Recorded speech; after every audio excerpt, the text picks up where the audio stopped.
দুঃখ কষ্ট এটা আমাদের জীবনে পার্মানেন্ট না, এটা সাময়িক। আমাদের জীবনে দুঃখ বেশি না আনন্দ বেশি, সুখ বেশি না কষ্ট বেশি? এজন্য আল্লাহ বললেন খবরদার, মুমিন কখনো হেরে যায় না, মুমিনের হারাবার কিছু নাই। মুমিনের জীবনে যদি আনন্দ আসে, মুমিন শুকরিয়া করে, শুকরিয়া করলে সওয়াব আছে না নাই?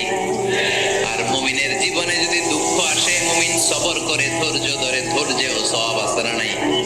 তাহলে আমাদের সব দিক দিয়ে চলা, আনন্দের দিনগুলোতে শুকরিয়া করব, আর দুঃখের দিনগুলোতে ধৈর্য ধরবো, দুইটার মধ্যে সওয়াব আছে না নাই? এজন্য বিশ্বনবী বললেন আজাবান লি আমরিল মুমিন, মুমিনের বিষয়টা খুবই আশ্চর্যের। ফাইন আসাবাতহু সাররাউন শাকারা, মুমিন যদি আনন্দে থাকে সে শুকরিয়া করে, শুকরিয়া করলে লাভ আছে না নাই? ওয়াইন আসাবাতহু দাররাউন সাবারা, আর দুঃখে পড়লে সে সবর করে, ধৈর্য ধরে, ধৈর্য ধরলে সওয়াব আছে না নাই? তার মানে আমাদের হারাবার কিছু আছে।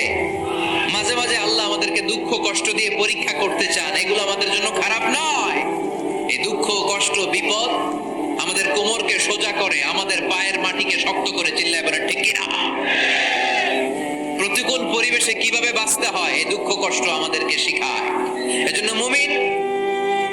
মুমিন বান্দার বৈশিষ্ট্য হচ্ছে দুঃখ কষ্ট বেদনা জ্বালা এগুলোতে সে আপসেট হয় না, সে হাল ছেড়ে দেয় না, সে ভরসা রাখে একজনের উপর, চিল্লায় বলতে হবে তিনি কে?